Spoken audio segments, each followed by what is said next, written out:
गुरुर्ब्रह्मा गुरुर्देवो गुरुर्देवो महेश्वरः गुरु साक्षात् परं ब्रह्म तस्मै श्री गुरुवे नमः। त्वमेव माता च पिता त्वमेव बन्धो च सखा त्वमेव विद्या द्रविणं त्वमेव सर्वं मम देव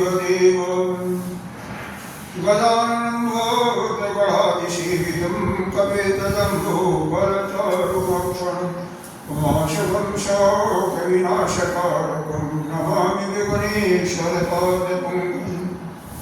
अनंत श्री विभूषित 1008 दशनामी पंचायती महानिर्वाणी अखाड़ा के वरिष्ठ श्रोती वरिष्ठ महामंडलेश्वर एवं उत्तर प्रदेश संत समाज के अध्यक्ष श्री सुखदेव भगवान के चरणों में कोटि कोटि नमन वंदन। यहाँ के पीठाधीश्वर स्वामी भास्करानंद जी के चरणों में कोटि कोटि वंदन नमन। मातृशक्ति पंडित जी भक्तजन सभी के अंतःकरण में विराज आत्मशक्त परमात्मा को नमन करती हूँ। गीता जी के 30वें अध्याय के 36वें श्लोक से अध्याय की एंड पाठ करते हैं। अर्जुनोवाच अत केन प्रयुक्तो अयं पापं चलति पूरुषः अनिच्छन्नपि वार्षेय बलादिव नियोजितः। श्रीभगवानुवाच काम एष क्रोध एष रजोगुणसमुद्भवः महाशनो महापाप्मा वेदेनं इह वर्णम्। ध्रुवेणादियतो वह्नि जता अदर्शो नरेण च जता कुल्भेन आवृतो गर्भः तथा तेन इदम् आवृतं ज्ञानम् एतेन ज्ञानिनो नित्यवैरिणः। कामरूपेण कौन्तेय दुष्टेण नरेण च इन्द्रियाणि मनोबुद्धि अधिष्ठ अस्य अधिष्ठानमुच्यते। एतैः विमुक्तैः सह ज्ञानम् आवर्तते। तस्मात् त्वम् इन्द्रियाराधौ नियम्य भरतर्षभ पापमानं प्रजहीनं ज्ञानविज्ञाननाशम्। इन्द्रियाणि पराणाहो इन्द्रियेभ्यः परं मनः मनस्तस्तु परा बुद्धिः यो बुद्धेः परस्तु सः। एवं बुद्धिः परं बुद्ध्या संस्तभ्य आत्मनं जय शत्रुं महाबाहो कामरूपं दुराशतम्।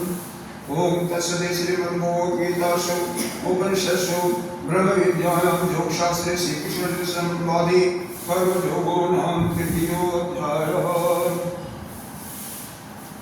अब हम श्रीमद्भागवत की 10वें स्कंद का 4था अध्याय,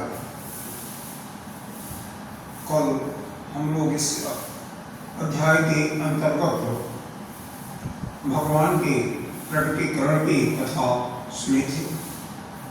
साथ ही यह भी हम लोगों ने श्रवण किया था कि यशोदा के गृह में जो कन्या पेट उत्पन्न हुई थी वह जोगमाया वसुदेव जी जब उनको अपनी यहाँ ले आते हैं कारागार में तो सभी दरवाजे फाटक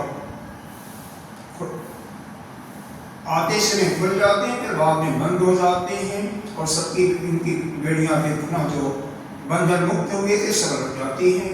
पहरेदार जग जाते हैं और लड़की रोने लगती है और समाचार कंस को मिलता है। कंस लड़खड़ाते हुए जैसे कोई मदिरा पी करके आता है ऐसा ही वर्णन है, गिरते पड़ते किसी तरह से, क्योंकि उसके मन के अंदर यह जम गया है कि निश्चित हो चुका यह मेरा काल है, क्योंकि यह देवकी का 8वां पुत्र है, मेरा काल आ गया है। तो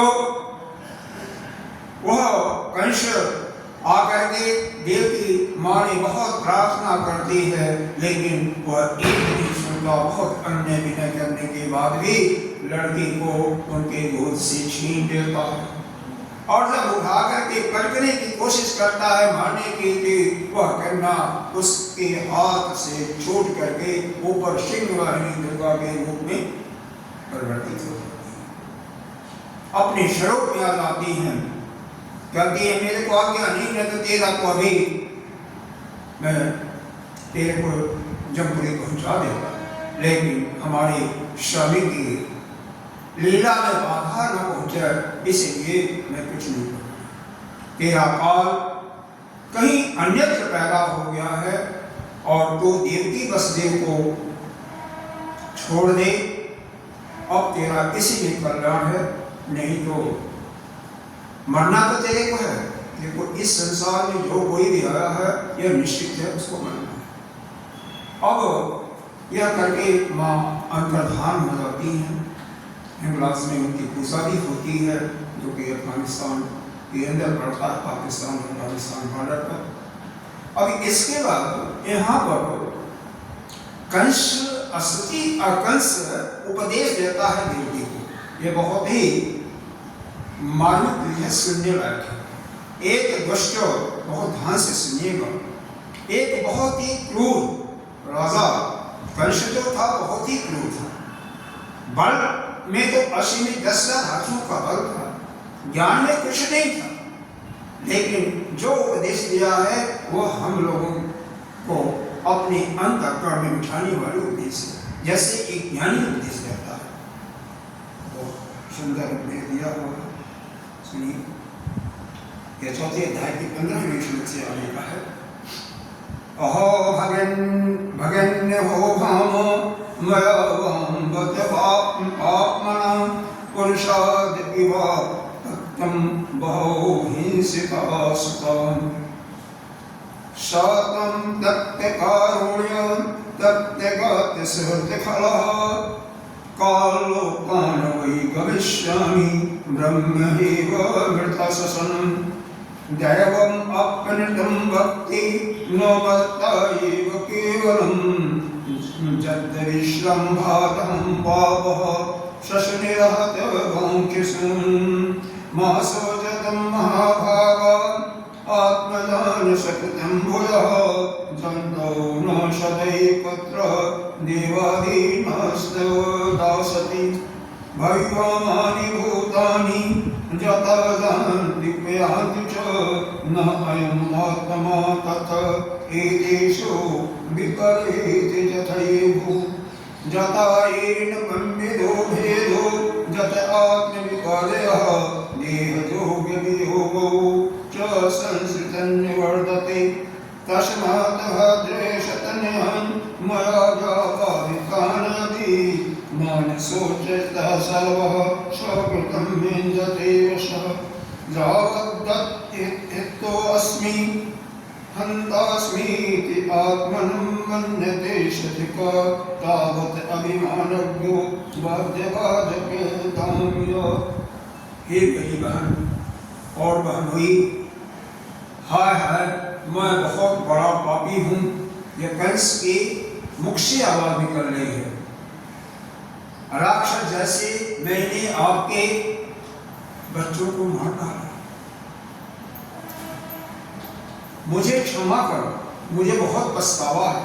यहाँ पर तो पछतावे की बात कर रहा है। मेरे अंदर जरा सा भी करुणा दया नहीं आई, मेरा जीवन धिक्कार है।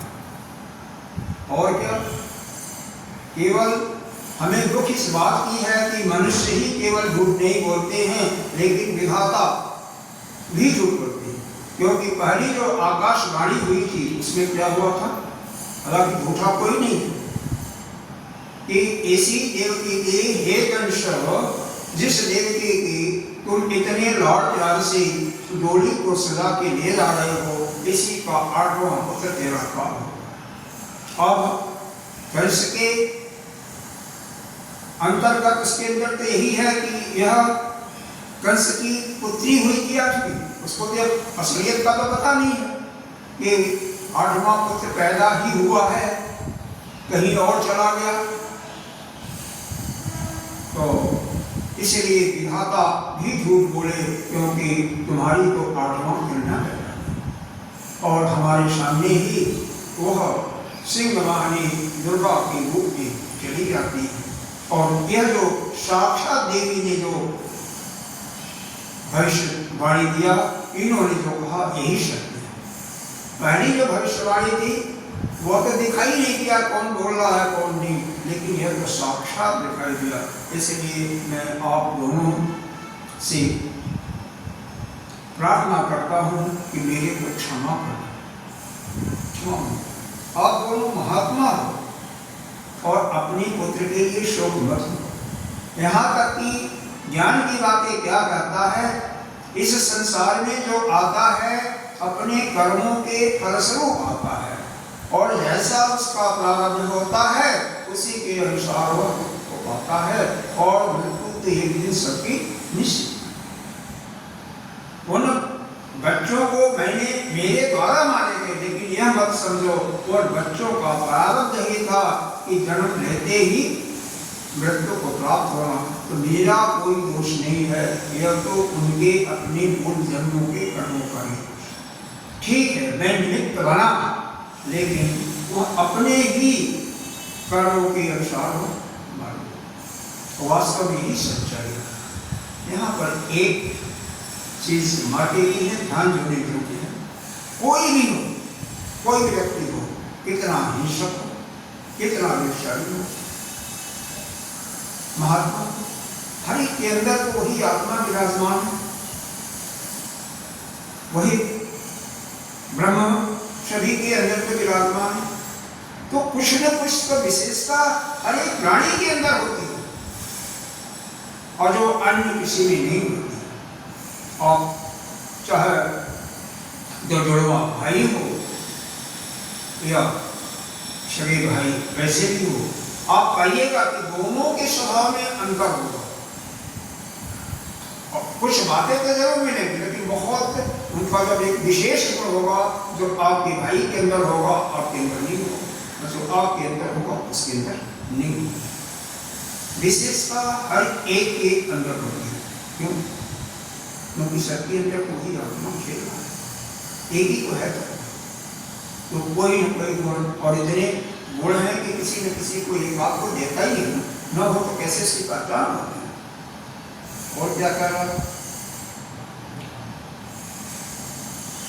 शरीर तो पंचभूतों का बना हुआ है, एक बार आया बना, एक बार चला गया, इसमें कोई बात नहीं है। जो इस तत्व को नहीं जानते, क्योंकि सभी जितने भी जीव हैं सबका शरीर किससे बना है? पंच महाभूतों से बना है। इसमें जो जीव मात्र आप अपने को जीव मानते हो, आप शरीर नहीं हो। ये पंच महाभूत में क्या है? वही आकाश, वायु, तेज, जल और पृथ्वी, इन्हीं से बना हुआ है। और यह कहाँ से पैदा हुआ? उस आत्मा के द्वारा ही, ब्रह्म के द्वारा ही पैदा हुआ। तो इसके कारण जन्म और मृत्यु होती है, क्योंकि अपने ही जो शरीर को अनात्मा आत्मा मान लेते हैं। शरीर आत्मा नहीं है, शरीर पंच महाभूतों का, और जो आत्मा मान बैठते हैं वही अज्ञानी है। और जो अज्ञानी है बारंबार इस संसार में जन्म लेते हैं और मरते रहते हैं। देखो कैसे मरते हैं, कैसे दोबारा जन्म लेते हैं, इसके विषय में थोड़ा सा चिंतन कीजिए। कोई भी जीव को अंत समय में जब उसके प्राण निकलने वाले हैं, जीव जाने वाला होता है, तो जो उसके अंदर भाव होता है, जो उसकी कामनाएं आती हैं, उसी के अनुसार उसको अगली योनि, और जब अगली योनि निश्चित हो जाती है तभी वो यहाँ से प्राण को छोड़ करके वो जीव बात समझ में आ गई। इसीलिए कहते हैं कि हर क्षण उस परमात्मा का ध्यान करो, क्योंकि जो हमेशा ध्यान नहीं करेगा अंत समय में राम राम कहाँ आएगा? आ जाएगा क्या? जब आप सोते रहो, जागते रहो, कोई भी क्रिया करते रहो स्वभावतः आपके मुख से उस मंत्र का जाप हो रहा है, उस प्रभु का ध्यान हो रहा है, तो निश्चित है अंत समय में समझिए उसी का ध्यान हो, तो फिर तो आपका कल्याण हो। मुक्ति न भी हो, क्योंकि ज्ञान यदि आपने नहीं प्राप्त किया तो मुक्ति हो या न हो, लेकिन कम से कम अधोगति तो नहीं होगी, यह तो निश्चित हो जाता है। और अगले जन्म में फिर उसी प्रभु की कृपा से, उसी आपके आराध्य देव की कृपा से आपको कोई क्षण प्राप्त होगा और वह आपको ज्ञान दे करके आपको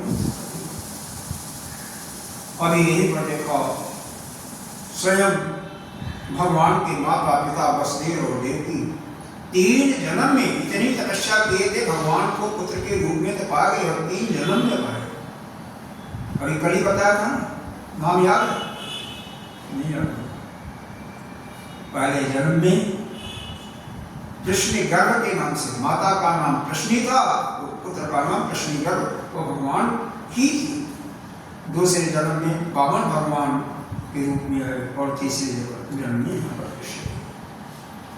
अब इस जन्म में 11वें अध्याय में वर्णन आएगा कि भगवान की इच्छा होती है कि इन्होंने बहुत बड़ी तपस्या किया, क्योंकि उनके अंतःकरण में कामना थी कि मेरे जैसा पुत्र प्राप्त हो, तो मैं उनको सुख को दिया। सुख क्या दिया? मतलब उनके यहाँ आया। अब भी आए तो 14 साल तक तो वह 13-14 साल तक तो जेल में ही पड़े रहे। सुख क्या दिया? पालने वाला कोई और है? लेकिन भगवान ने नारद जी का आह्वान करके उनको ज्ञान दे करके दोनों को इस संसार से मुक्ति दिला दी, क्योंकि बिना ज्ञान में कोई नहीं मुक्ति। ज्ञान के प्राप्त होने पर किसी की मुक्ति होती है, ऊर्ध्वगति हो जाती है, इसमें कोई संशय नहीं। और जब आपका ध्यान उस परमात्मा में ही लगा रहेगा तो आपकी कोई कामना नहीं होगी, तो परमात्मा को ही प्राप्त करोगे। परमात्मा के लोक को प्राप्त करो, परमात्मा के शरीर का कोई आभूषण बन जाओ, परमात्मा जैसा ही बन जाओ। एक मुक्तियां होती हैं, सारोप इत्यादि कोई मुक्ति हो सकती है। तो यह दृश यहाँ पर बहुत सुंदर बात कर रहा है कि जब तक जिस समय तक अपने स्वरूप को यह जीव नहीं जानता, जब तक यह जानता है कि मैं मारने वाला हूँ या मारा जाता हूँ, तब तक शरीर की जन्म मृत्यु का अभिमान करने वाला यह अज्ञानी जीव बधा ही रहता है। यही आया है गीता जी के कौन सा श्लोक है? दूसरा है, कौन सा श्लोक है? इतना यह समाप्त नहीं होगा, यह ऐसे ही चलता रहेगा। बहुत तगड़ा है। यह दूसरे अध्याय में भगवान ने बहुत सुंदर तरीके से बताया है कि नैनम छेदन्ति शस्त्राणि नैनम दहति पावकः न चैनम क्लेदे अन्तापो न शोष्यति मारुतः। और क्या? और भी कहा है?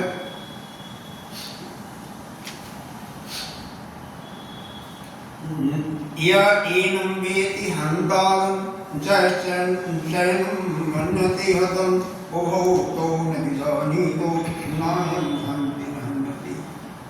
मतलब जो यह जानता है कि मुझे किसी ने मारा या मेरे द्वारा कोई मारा गया, वो दोनों अज्ञानी हैं, क्योंकि यह जीव है, न तो किसी को मार सकता है और न कोई इसे मार सकता है। अरे हमारे शरीर को कोई काट सकता है, शरीर को मार सकता है, लेकिन जीव का तो कोई आकार ही नहीं है। जिसका कोई आकार होगा, जिसके अवयव होगा, उसी को कोई काटेगा। एक दिन शायद मैंने बताया था, पहले या दूसरे दिन, यह जो जीव के रूप में आप हो, वह चिदाभास हो, यानी उसी आत्मा का, उसी ब्रह्म का एक प्रतिबिंब स्वरूप है। आप सगुण हो लेकिन निराकार हो, सगुण और निराकार। आपका कोई रूप नहीं है, जैसे वह आत्मा आपके शरीर में विराजमान है वैसे ही आप ही हैं। या तो इस शरीर को मानने से शरीर के जो दुख होता है या शरीर को जो सुख होता है उसको आप अपना मान बैठते हो। कुछ खाओ बढ़िया चीज, आपको क्या लगता है? बहुत अच्छा लगता है, इसीलिए सुखी और दुखी होते हो। आपका कोई संबंधी पीड़ा उसको हो रही है और दुखी को आप हो रहे हो, यही अज्ञान है। यही गीता जी में भगवान ने बताया, वैष्णव श्लोक छठे कम विद्यात दुख संयोगम वियोगम योग संगीयते। जहां जहां से दुख होता है, संयोग से दुख होता है, वहीं से उसको छोड़ दो, से वियोग करो, और तो दुख की हानि नहीं है। यहाँ पर तो इस उपदेश को, कंस के उपदेश को सुनो, जो दूसरों को दुख देता है वह स्वयं को दुख, कम से कम अब इस आज के समय भी यह आपको ज्ञान हो जाए, इतना ही ज्ञान होगा कि इस जन्म में यदि हम किसी को कष्ट देंगे तो किसी अन्य जीवन जन्म में हमें भी दुख भोगना पड़ेगा ना। और अज्ञानी भटकता कैसे है? एक संत कहते हैं, एक सभागार है, छोटी सी कहानी, सभागार, सभी भक्त बैठे हुए हैं, उसी में एक अंधा व्यक्ति है, यानी बहुत ज्ञानी है, बाकी तो आंखें खुली हुई हैं, तो ज्ञानी है। उस सभागार में कोई निकलने का और एक ही रास्ता है, और वह उसका जो ऊंचाई है दरवाजे की कम है, छोटी है, झुक करके जाना पड़ता। आग लगी, गुजरती, सारी भागने लगी। ये कोई सज्जन पुरुष थी, वह अंधे व्यक्ति को देखो, एक हाथ से दीवार पकड़ लो और एक हाथ से लाठी, जैसे ही आपका दीवार समाप्त हो जाएगा, आपका हाथ बाहर चला जाएगा, दीवार तो नहीं रहेगा, समझ जाओ कि दरवाजा निकल जाओ, जो करके निकल जाना, तो बच जाओगे। लेकिन होता क्या है, जैसे ही दरवाजा आता है उसके पीठ में खजड़ी आ जाती है और उसका हाथ पीछे चला जाता है, तब तक वह दरवाजे का डोरी पार कर लेता है।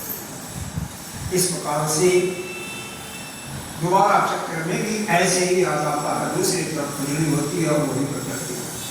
इसी प्रकार से हम जो जीव के रूप में हैं, अज्ञान के कारण, उस खजड़ी के कारण हम इस शरीर के द्वारा जो थोड़ा सा सुख होता है, क्या परिवार में, संबंधियों में, मित्रों में, अपने रिश्तेदार इत्यादि से, उसको अपना सुख और दुख मान लेते हैं और दुखी सुखी होते रहते हैं और पुनः आना और जाना हमारा चालू है। जो कर्म करोगे उसका फल निश्चित रूप से मिलेगा, इसीलिए कम से कम ऐसा कर्म मत करो कि किसी को दुख हो। यह आगे क्या है? क्षमा मांगता, क्षमद्ब्रह्मं द्वारात्मं साधो दीनवत्सला एतद्वा श्लोका पादो शालसस्तोर्थाग्नि।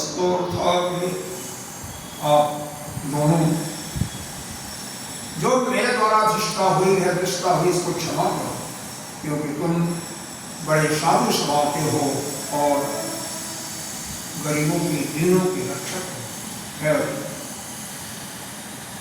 माँ देवती प्रसन्न हो जाती है, भाई पर गलती तो किया, कोई बात नहीं, सारे दुख उसके, पर भगवान जब आगे तो दुख कहाँ रखता है, ठीक है, मैंने क्षमा। आगे अभी यह समाप्त नहीं हुआ। फिर एक दूसरे को और सुनो। यथा अवयो अंगे समुपेक्षितो निभि न शक्यते मोह उपस्थित कस्यतुं यतेन्द्रियगहं उपेक्षितः रिपुमहान् बुद्धिबलो न चाल्यते मूलं हि विष्णुदेवानां दत्तधर्मः सनातनं तस्य च ब्रह्म गोविन्द प्रास्ततो यज्ञ सदक्षिणाम्। यह वहां से चला जाता है। कंश में क्षमा होती उनका हाथ पकड़ लेता है दोनों का और अच्छा है अपने जाइए, बाद में फिर बंद करे को बात अलग। रात्रि को ही सभी अपने शास्त्रों से कहता है कि बहुत आकस्मिक कार्य आ गया है, इसलिए हम लोग एक मीटिंग करेंगे। सारे उसके जितने भी सहयोगी थे सारे दुष्ट थे, और दुष्ट जो है दुष्ट की ही बातें करेंगे। इसलिए कम से कम, क्योंकि जब इसके सारे आते हैं चारों वो क्या होता है पाए इत्यादि, तो वह सभी क्या करते हैं, दुष्ट की भी तो बात करते हैं, क्या करते हैं, अरे वह विष्णु जो है ना वह छलिया, उसको हम इसी समय उसको मार देना चाहिए। 10 दिन के अंदर पीछे जहां भी कोई बच्चा हुआ है जिसने अपनी कहानी सुनाता है सबको मार देना चाहिए। क्योंकि अगर शरीर में कोई रोग हो जाता है, उदाहरण तो अगर रोग का समूल नष्ट न करो, इलाज ठीक से न करो, तो रोग क्या हो जाता है, वो रोग जो है असाध रोग हो जाता है, उसका फिर कोई आपके पास बता नहीं।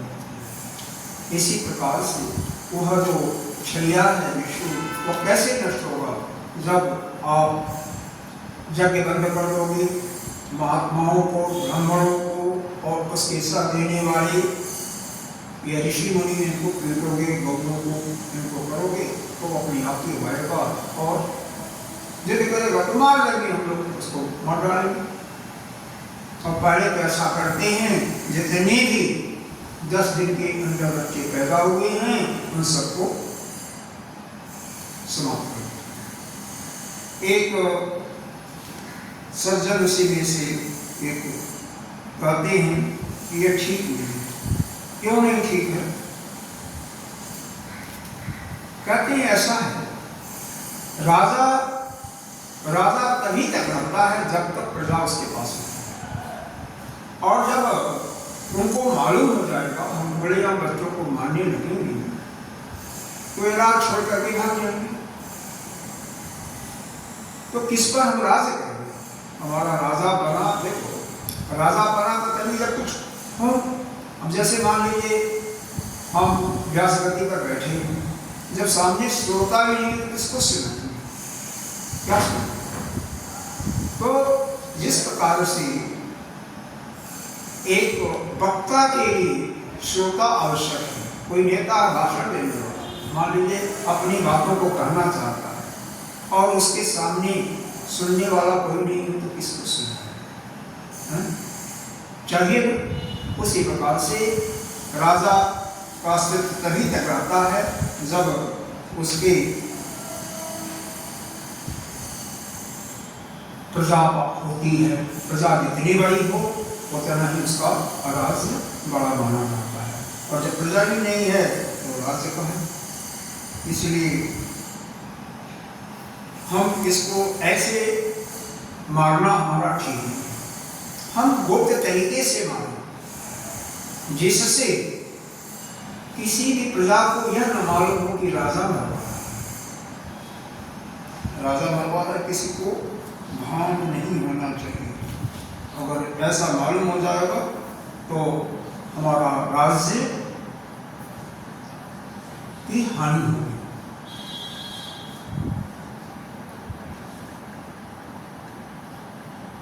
कैसे किया? ठीक है, हम ऋषियों को मारें, गौओं को ताड़ना दें, ब्राह्मणों को सताएं, यह ठीक है, लेकिन बच्चों को मारना ठीक नहीं है। बच्चों को ले कैसे मारेंगे? किसी ने सलाह दिया कि आपकी एक बहन है। कौन बहन? बकासुर की बहन है, पति। वो मानने वाले जिसको मान लेते हैं कि हमारा बहन है या भाई है। देखो, एक संबंध 3 प्रकार के होते हैं इस संसार में। एक तो जन्मजात संबंध होता है, जैसे कोई बच्चा पैदा होगा तैसे ही उसका संबंध बन जाता है। कोई बताता है यह तुम्हारी माँ है, माँ को तो पसंद, यह तुम्हारी मौसी है, यह तुम्हारा भाई है, यह तुम्हारा बहन है, तुम्हारा पिता है, यह तुम्हारा चाचा है, यह तुम्हारा दादी इत्यादि। वह जन्मजात संबंध है, मतलब माना हुआ संबंध। जैसे आपकी शादी हुई तो जो पत्नी आई वो एक मान्यता प्राप्त ही तो है। जब चाहे सब आप तलाक दे सकते हो, चाहे कोर्ट से शादी हुआ है और चाहे ब्रह्म विवाह के तरीके से हुआ है। दोनों में नहीं पड़ी तो तलाक देने की प्रक्रिया आजकल तो पारित तो नहीं होती थी, लेकिन आजकल तो बहुत तेज हो गई।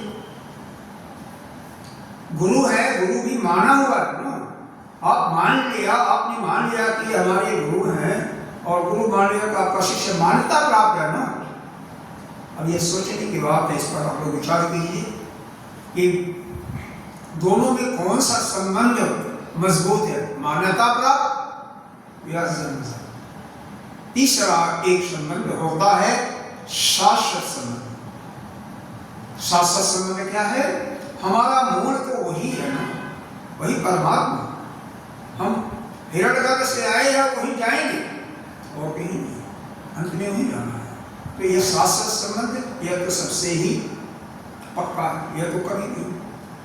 आप ब्रह्म हो, ब्रह्म ही रहोगे, और उत्पत्ति अगर जीव के रूप में आए हो तो फिर वहीं पर जाओगे, उसी के पास जाओगे और कोई नहीं।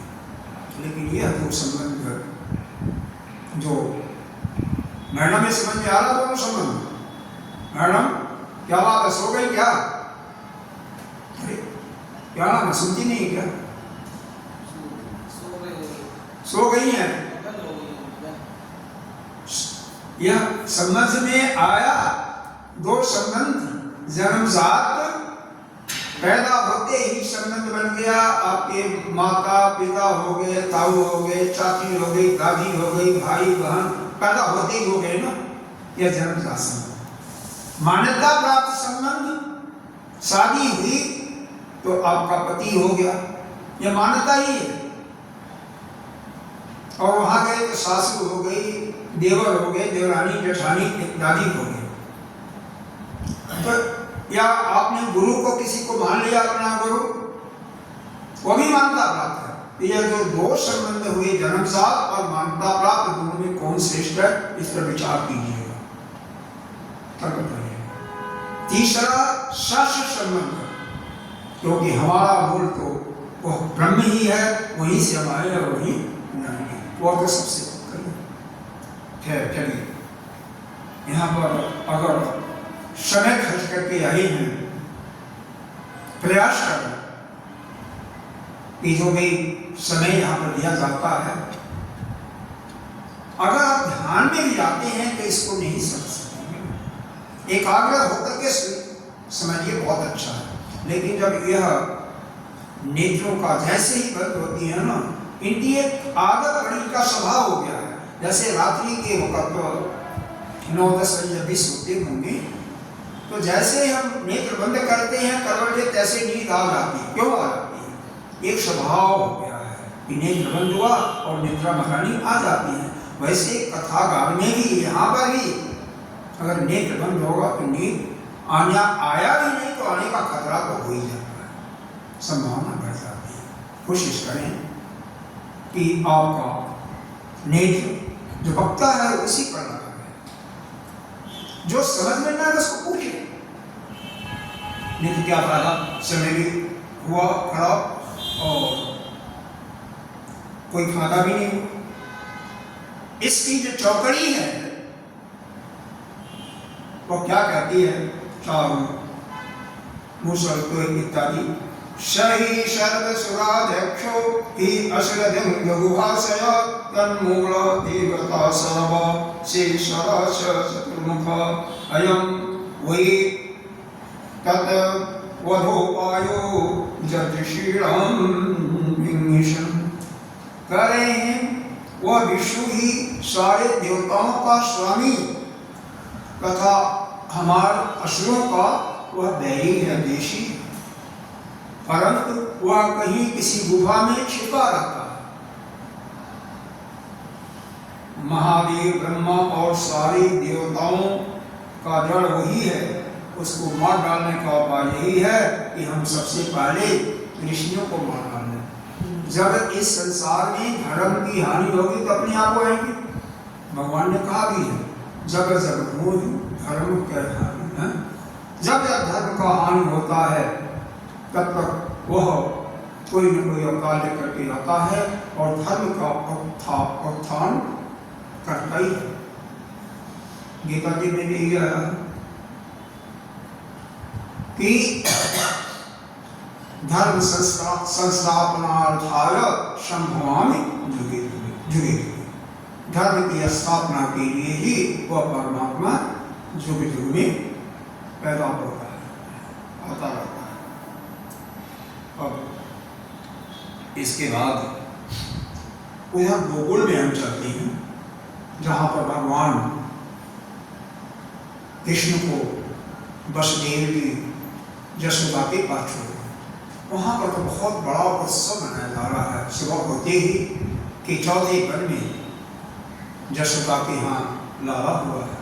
सारी गोपियाँ सारे बाड़े सज धज करके आ रहे हैं और सुंदर सुंदर उपहार भी दे रहे हैं। किसको?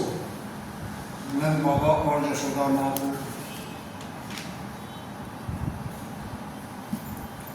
और क्या भोग लोग वाले लोग कैसे खुशियां मना रहे हैं इसके विषय में एक दो श्लोक पढ़ देते हैं।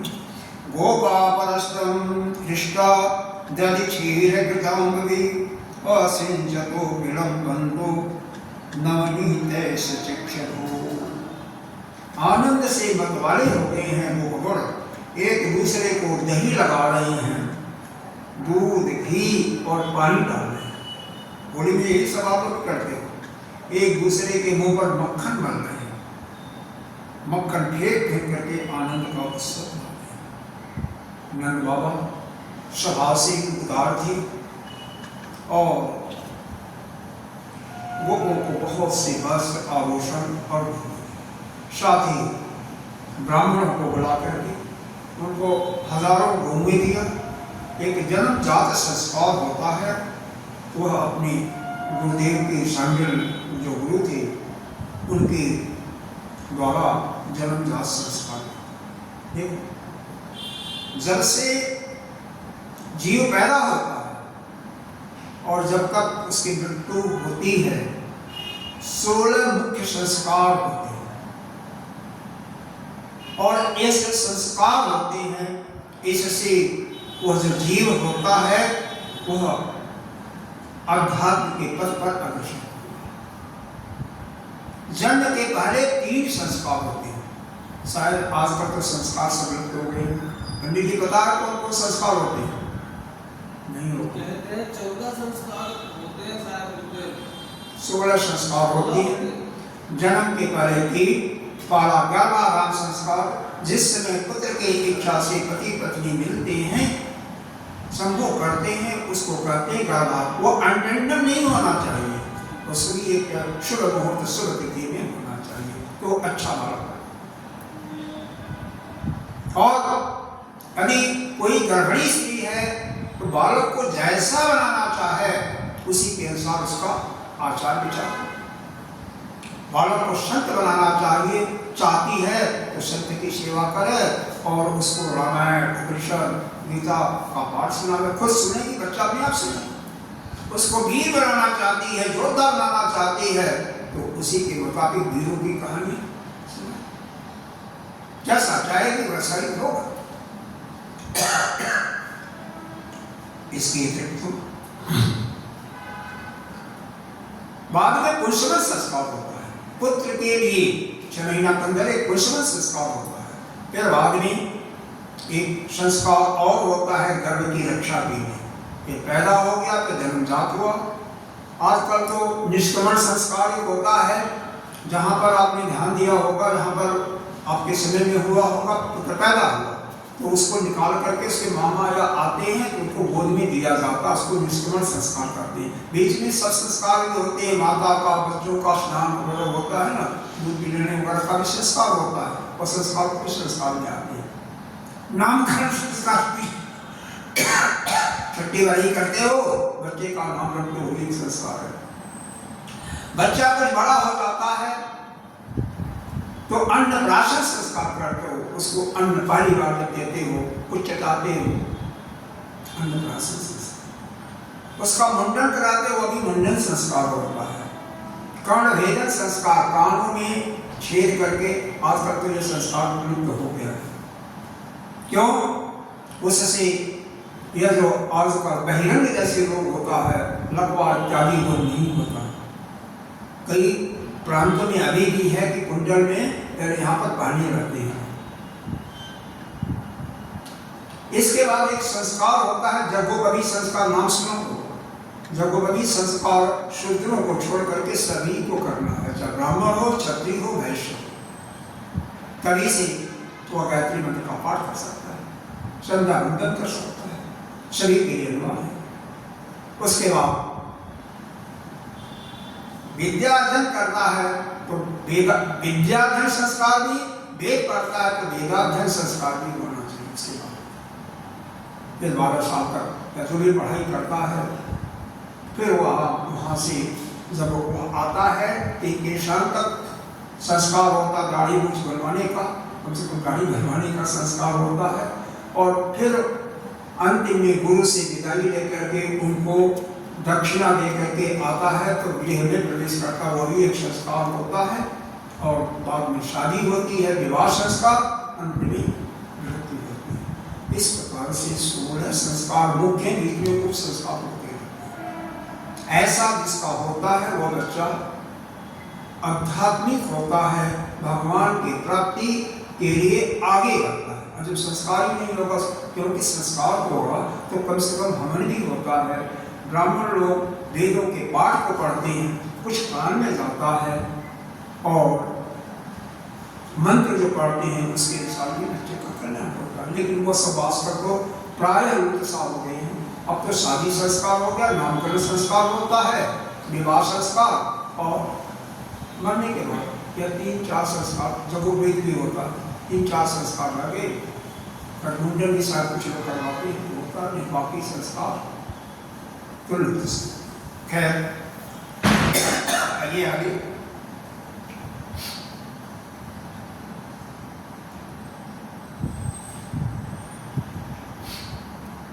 अब गोकुल में यह हुआ कि हमारे एक सीमांत थे। सीमांत का मतलब राजा के अंदर छोटे छोटे राजा, जैसे मान लो राजा तो नहीं लेकिन एक मुखिया थे, तो इनको कर देना होता था।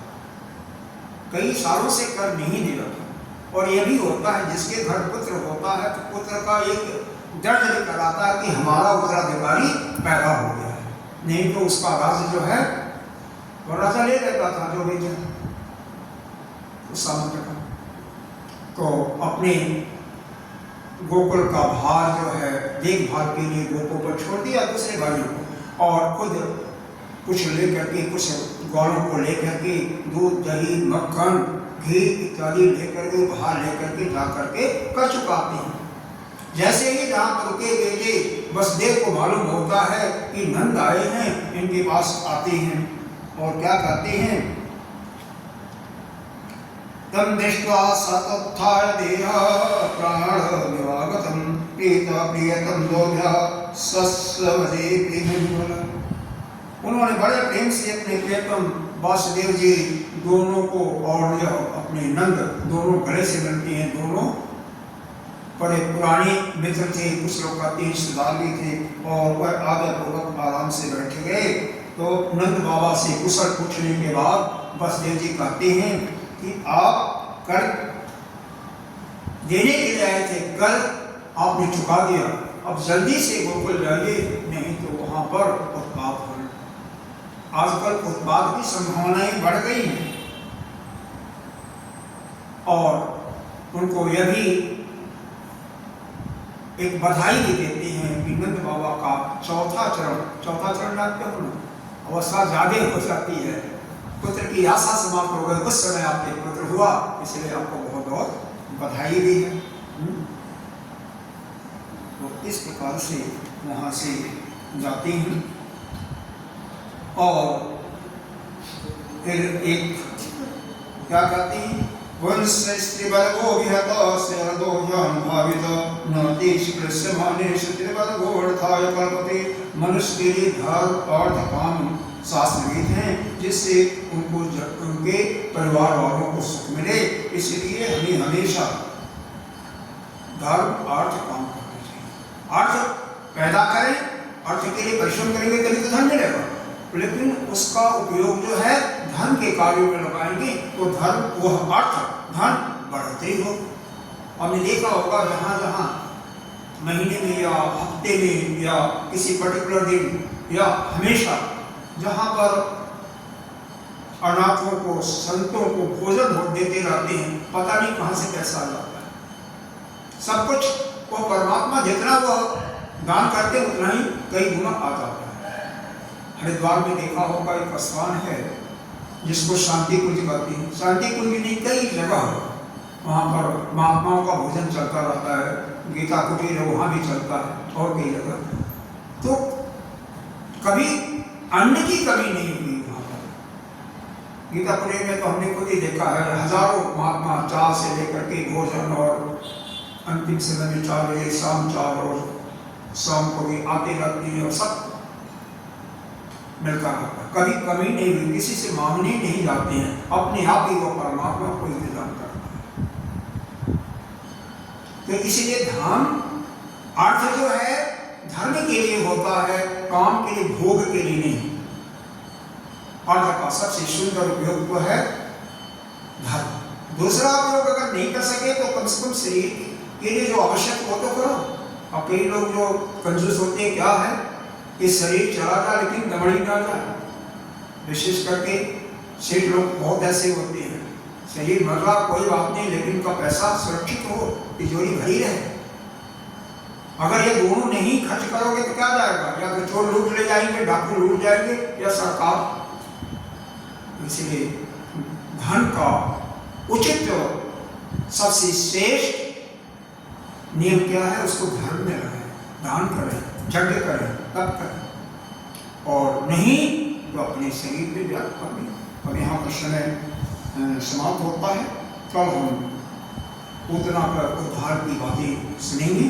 और यह समझ जाइए कि नंद और यशोदा के, नंद और वासुदेव के आपस में मिलन के बाद नंद जी तत्काल जैसा इन्होंने कहा वहाँ से अपने स्थान को आ जाते हैं। अपना स्थान क्या बना, अपने गोकुल धाम को आ जाते हैं। आगे भजन सुनिए। यह माइक ले लेंगे, माइक नहीं लेंगे।